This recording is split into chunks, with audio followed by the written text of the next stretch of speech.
ಕಾರಕೋರಂ ಹೆದ್ದಾರಿ ಯಾವ ಎರಡು ರಾಷ್ಟ್ರಗಳ ನಡುವೆ ಇದೆ? ಎ. ಭಾರತ ಮತ್ತು ಶ್ರೀಲಂಕಾ, ಬಿ. ಭಾರತ ಮತ್ತು ಪಾಕಿಸ್ತಾನ, ಸಿ. ಭಾರತ ಮತ್ತು ಅಮೇರಿಕ, ಡಿ. ಭಾರತ ಮತ್ತು ಚೀನಾ.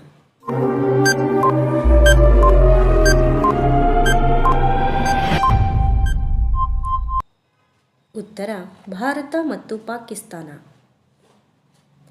ಪ್ರಪಂಚದ ಅತ್ಯಂತ ಪ್ರಾಚೀನ ಸಾಗುವಳಿ ಬೆಳೆ ಯಾವುದು? ಎ. Ragi, B. ಗೋಧಿ, ಸಿ. ಭತ್ತ, ಡಿ. ಜೋಳ.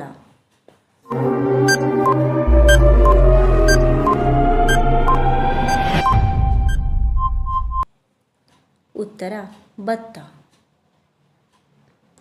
ಸ್ನೇಕ್ ಎಂಬ ನದಿ ಹರಿಯುವ ದೇಶ ಯಾವುದು? A. Pakistan, B. Bharat, C. America, D. China.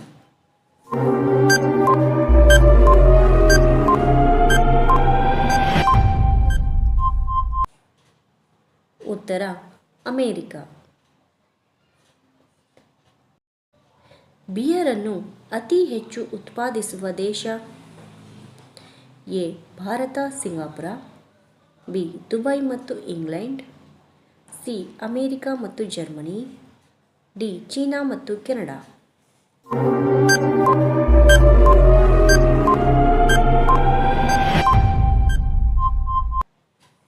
ಉತ್ತರ ಅಮೇರಿಕ ಮತ್ತು ಜರ್ಮನಿ. ಅತಿ ಹೆಚ್ಚು ಟಿವಿ ಸೆಟ್ ಉತ್ಪಾದಿಸುವ ದೇಶಗಳು? ಎ.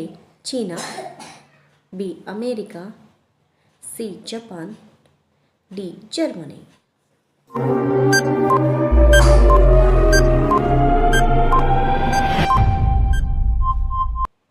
ಉತ್ತರ ಅಮೇರಿಕ ಮತ್ತು ಜಪಾನ್. ಅತಿ ಹೆಚ್ಚು ಮೈಕಾ ಉತ್ಪಾದಿಸುವ ದೇಶ? A. Dubai, B. Pakistan, C. America, D. Bharat.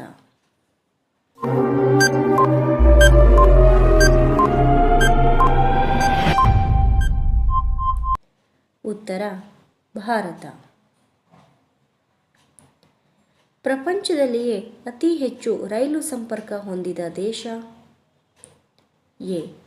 Bharat, B. America, C. Japan, D. China.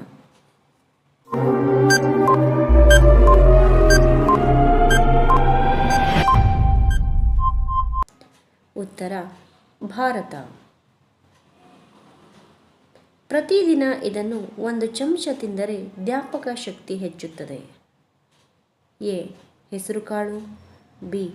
ಅಲಸಂದೆಕಾಳು, C. ಹುರುಳಿಕಾಳು, ಡಿ. ಮೆಂತೆ.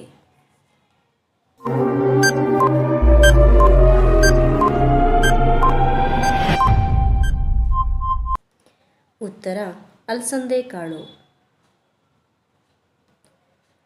ಹೂಕೋಸಿನ ಎಲೆಯ ರಸವನ್ನು ಸೇವಿಸಿದರೆ ಎ. ಕೂದಲು ಸೊಂಪಾಗುವುದು, ಬಿ. ಕೊಲೆಸ್ಟ್ರಾಲ್ ನಿಯಂತ್ರಿಸುವುದು, ಸಿ. ಗ್ಯಾಸ್ಟ್ರಿಕ್ ಕಡಿಮೆಯಾಗುವುದು, ಡಿ. ಗಾಯ ವಾಸಿಯಾಗುವುದು.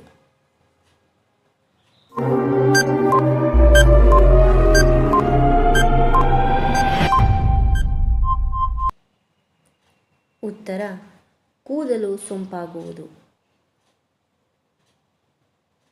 ದೇಹದಲ್ಲಿ ಅಗತ್ಯ ಕಬ್ಬಿಣಾಂಶ ಕಾಪಾಡಿಕೊಳ್ಳಲು ಇದನ್ನು ಸೇವಿಸಬೇಕು. ಎ. ಕಡಲೆಬೇಳೆ, ಬಿ.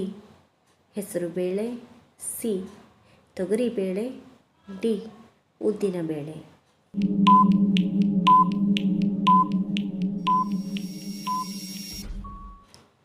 ಉತ್ತರ ತೊಗರಿಬೇಳೆ.